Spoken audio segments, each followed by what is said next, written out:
सबको जय मसीह की। मेरा नाम अरुण कुमार जलंधर का मैं रहने वाला हूँ। आज इस वीडियो के द्वारा हम आपसे बात करना चाहते हैं या मैं अपने व्यूज़ रखना चाहता हूँ एक ख़ास वीडियो के बारे में जो मैंने कल देखी थी। वो मैं आपको दिखाना चाहता हूँ। वो वीडियो ये उस वीडियो का हेडिंग है, आप अच्छे से देख लीजिए। इसमें लिखा है, सेवकों ने दान दशवंश के नाम पर कलीसियाओं को लूटा, इसका हुआ पर्दाफाश। ये आप ध्यान से देख लीजिए। तो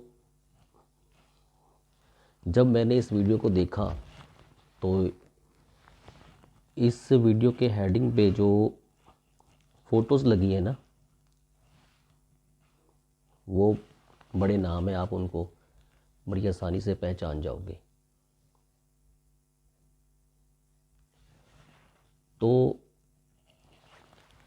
एक पास्टर जी वीडियो बना रहे हैं और हेडिंग लिख रहे हैं, पर्दाफाश हुआ, दान दशवांश के नाम पर लूटने वालों का पर्दाफाश हुआ। और ऊपर फ़ोटोज़ लगी हुई हैं कुछ बड़े नाम, बड़े पास्टर्स की। एक पास्टर जी वीडियो बना रहे हैं, फ़ोटोज़ नंबर 2 फ़ोटोज़ की नहीं और पास्टर्स की हैं, और तीसरी बात किसी और पास्टर जी की हो रही है। तो आज हम बात करेंगे कि पर्दाफाश किनका हुआ। आपने वीडियो का हेडिंग दिया है पर्दाफाश हुआ, लेकिन पर्दाफाश किनका हुआ वो तो है ही नहीं वीडियो के अंदर। नाम आपने पर्दाफाश रखा है, वीडियो का अंदर है कुछ भी नहीं। या तो प्रूफ करते, आप पर्दाफाश कर देते। मैं बताना चाहता हूँ कि जिनके बारे में आप बात करते हो ना, मैं उन्हीं के चर्च जाता हूँ, उन्हीं के हाथों में अपना बीज देता हूँ। तो मैं एक कलीसिया का मेंबर हूँ, मुझे पता है मेरा पैसा कहाँ लग रहा है। तो पहली बात तो जो आपने नाम रखा है वही गलत है। आप जो बताना चाहते हो वो बता नहीं पाए। जो आपने दिखाना था कि लो जी पर्दाफाश हो गया, तो हमने भी वीडियो देखी भाई, देखिए कौन सा पर्दाफाश हुआ है, बट अंदर कुछ और ही मिला। सिर्फ आपका एक नज़रिया कह सकते हैं कि आपका नज़रिया ऐसा है। तो जो वचन इसके अंदर आपने एक्सप्लेन किए, उनसे भी हमें पता चल रहा है कि वचन को घुमा फिरा के हम कहीं भी लगा दें, लोग समझ जाएंगे। तो पहली बात तो आपने वीडियो का नाम गलत रखा है, अंदर कोई पर्दाफाश नहीं हुआ, कोई प्रूफ नहीं हुआ। और नंबर 2, जिनके बारे में आप बात कर रहे हो, मैं उनके चर्च जाता हूँ, तो उनके बारे में हम बात करते हैं अब आगे। कि आपने बोला कि उनके 2000 से 1800 स्पिरिचुअल सन्स एंड डॉटर्स हैं, और जो पास्टर जी पुलपट पे ये प्रचार करते हैं कि मैं चर्च से सैलरी नहीं लेता हूँ, तो पुलपट से ये बोलना कि मैं चर्च से सैलरी नहीं लेता हूँ, क्या गलत बोल दिया? आपने वचन से प्रूफ नहीं किया उसको कि ये बोलना गलत है। ना आपने ये प्रूफ किया कि बाइबल में लिखा है कि पास्टर को काम करना ही पड़ेगा। ना आपने ये प्रूफ किया कि पास्टर के बारे में ये लिखा है कि पास्टर अगर सेवकाई करेगा तो जॉब नहीं करेगा, बिजनेस नहीं करेगा। लिखा है कहीं बाइबल में? आप बताते थे हमको, हम समझ जाते, हम सीख जाते। तो ये नहीं हुआ। तो जिन दास की आप बात कर रहे हो ना, उन्होंने पुलपट ये बोला है कि मैं सैलरी नहीं लेता हूँ, तो क्या गलत बोला? उन्होंने ये नहीं बोला कि जो दान आता है मैं उनको सेवकाई के कामों में नहीं लगाता हूँ। आप कभी आइए वहाँ देखिए, मेरे ख्याल से पूरे इंडिया का सबसे बड़ा भवन बन रहा है, मैं वहाँ पर बोता हूँ। मैंने एक दिन जब उस चर्च में गया तो मीटिंग का दिन नहीं था, ना वो संडे था ना वो थर्सडे था। मैं ऐसे किसी काम से ऑयल लेने के लिए गया रिसेप्शन पे, तो मैंने एक चीज़ देखी वहाँ पर, हमारे स्पिरिचुअल फादर अपोस्टल अंकुर यूसुफ नरूल्ला जी की बायोलॉजिकल जो मदर हैं, मुझे उनका नाम नहीं पता, तो वो वहाँ पर किसी फैमिली को चेक दे रहे थे। तो मैं देख रहा था कि चेक दे रहे हैं, ओके। फिर मेरे ऑयल लेते लेते उन्होंने एक और फैमिली को चेक दिया। तो जिस बहन से मैं ऑयल ले रहा था रिसेप्शन पे, मैंने उनसे पूछा कि ये माता जी, ये मम्मा किन को पैसे दे रहे हैं, किस बात का चेक दे रहे हैं? तो उन्होंने हमें ये बताया कि कुछ लोग हैं जिनका चर्च अस्पतालों का खर्चा उठाती है, उनके इलाज का खर्चा उठाती है, तो ये पैसे उनको दिए जा रहे हैं, उनकी फैमिलीज़ को दिए जा रहे हैं। तो इसमें आपकी एक बात का जवाब आ गया कि अगर कोई दान करे तो उसके दाहिने हाथ का अगर दान करे तो बाएं को पता ना चले। तो हमें वो पता नहीं चलता आज तक, अगर मैंने वो फिज़िकली देखा ना होता, क्योंकि वो पुलपट पे बोलते नहीं हैं कि मैंने फ़लानी फैमिली का इलाज करा दिया, मैंने फ़लानी फैमिली का इलाज करा दिया। हम उस चर्च की कलीसिया के मेंबर हैं जहाँ पर जब हम कभी गांव में घूमने जाते हैं, कहीं देखते हैं, तो कोई ना कोई ऐसा इंसान हमें ज़रूर मिलता है। उनसे हम पूछते हैं कि ये आपका घर किसने बनाया। वो बताते हैं हमको कि ये हमारा घर अपोस्टल अंकुर नूल्ला जी ने ज़मीन भी खरीद के दी और बना कर भी दिया। बाएं हाथ को पता भी नहीं चलता, कोई प्रचार नहीं होता पुलपट पे। तो आप भी हम बात करते हैं कि कहीं नहीं लिखा कि पास्टर को जॉब करनी ही पड़ेगी, या अगर पास्टर सेवकाई करेगा तो जॉब नहीं करेगा। सेवकाई भी एक काम है। जिस तरह से हम बाइबल में देखते हैं कि प्रभु यीशु मसीह ने पतरस को बोला था मेरी भेड़ों को चरा, और वचन में ये भी लिखा है कि मज़दूर को उसकी मज़दूरी मिलनी चाहिए। एक पास्टर अगर मेरे ख्याल से सेवकाई के पैसों से अपना गुज़र बसर कर रहा है तो कोई बड़ी बात नहीं है, लेकिन कितने से करता है।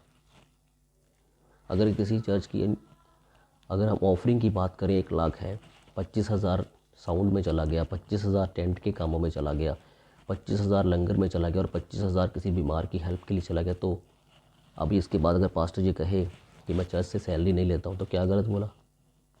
हमें पता है ये हो रहा है, प्रिंटिंग प्रेस का काम है उनका, उधर से उनको इनकम आ रही है, कोई ज़रूरत नहीं उनको वहाँ पे जाने की। वहाँ पर सैलरी वाले लड़के लगे हुए हैं, वो छपा रहे हैं, काम कर रहे हैं। प्रिंटिंग प्रेस के मालिक को वहाँ जाने की ज़रूरत नहीं है, वो रहते हैं 24-24 घंटे प्रेयर में। तो अब हम बात करते हैं स्पिरिचुअल सन्स की। आपने बोला 1800 से 2000 उनके स्पिरिचुअल सन्स हैं, उनमें से आप 10, 15, 20 आप मानते हो काम करते होंगे, बाकी आपको प्रूफ करें कि वो काम करते कि नहीं। आपने नहीं प्रूफ दिया कि आप जॉब करते हो, लेकिन आपने अपनी वीडियो में ये माना है कि 15-20 तो काम करते होंगे। जिस तरह बाइबल में लिखा है कि पौलुस भी काम करता था। तो आपको किसने मना किया काम ना करो, या किसने आपको ज़ोर ज़बरदस्ती की कि आप जॉब नहीं करते? जी आप जॉब करो, ये आपकी मर्ज़ी है। और सीधी बात हमें करनी चाहिए हमेशा। बाइबल में लिखा तेरी हाँ की हाँ, तेरी ना की ना हो। आप सीधी बात कीजिए जिनके बारे में करना चाहते हो। आप बोल रहे हो कुछ और, फ़ोटोज़ किसी और की लगाई हैं, बात आप किसी और से कर रहे हो, तो हमें देखने की ज़रूरत है। हम सीख गए हैं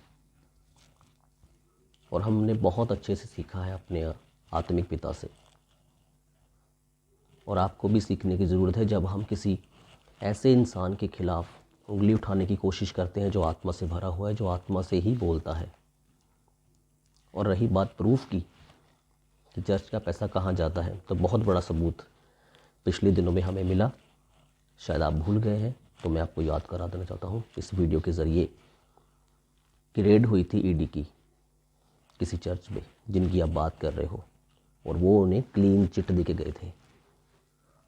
अब अगर आपके मन में कहीं वहम हो कि वो रेड झूठी थी या कोई रेड हुई ही नहीं, तो वो चेक करना आपका काम है। पूरा देख के चेक करके फिर आप वीडियो बनाइए। कोई ज़ोर ज़बरदस्ती नहीं कर रहा आपको कि आप ऑफरिंग मत लो। जो नहीं लेते वो बोलते हैं, शरेआम बोलेंगे वो कि मैं चर्च से सैलरी नहीं लेता हूँ, लेकिन वो कहीं भी ये नहीं बोलते कि मैं टेंट खुद लगाता हूँ, मैं साउंड खुद खरीदता हूँ, मैं चर्च की बिल्डिंग पर्सनल पैसों से बना रहा हूँ। ऐसा कभी नहीं बोला उन्होंने। प्रूफ किया है हमें, चर्च बना के विधवाओं के घर में राशन जाता है, वो तो फ़ोटो वो डालते हैं कभी कभी, वो आपने देखनी है। पिछले कुछ सालों पहले केरला में बाढ़ आई थी, सबसे बड़ी चैरिटी उन्होंने की थी जिनकी आप बात कर रहे हो, वो तो आपने बताया ही नहीं। कितने लोगों का वो इलाज कराते हैं, कितने ऑटोज़ दिए हैं, कितनी हैंडीकैप्स को स्कूटर्स दिए हैं। वो हम सब वहीं बैठकर अपनी आँखों के सामने देखते हैं और तब हमें पता चलता है हमारा पैसा किसी विधवा के घर में जा रहा है, जिनके बारे में यहोवा ने कहा था कि जो अनाथों और विधवाओं का न्याय करेगा ना, या उनसे कोई बेईमानी करेगा या उनका न्याय नहीं करेगा, तो उनकी लड़ाई यहोवा लड़ेगा।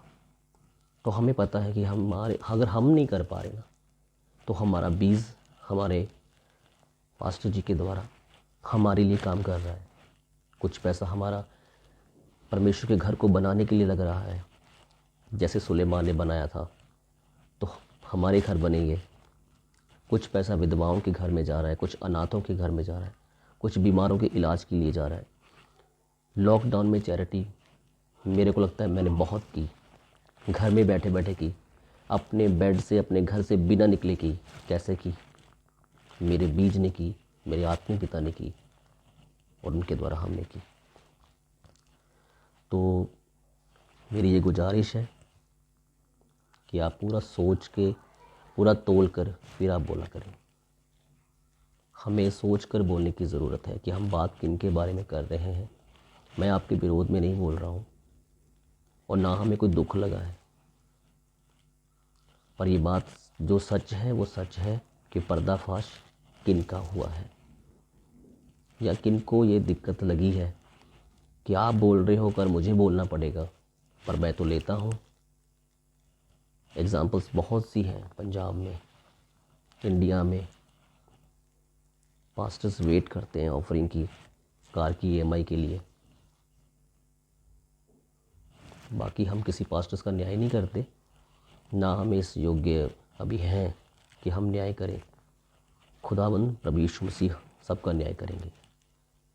तो जिन्होंने ये वीडियो बनाई थी उनसे फिर एक बार हम ये कहना चाहते हैं कि हम भी समझ गए हैं कि ज्ञान कहाँ पर है और सच्चा ज्ञान कहाँ पर है।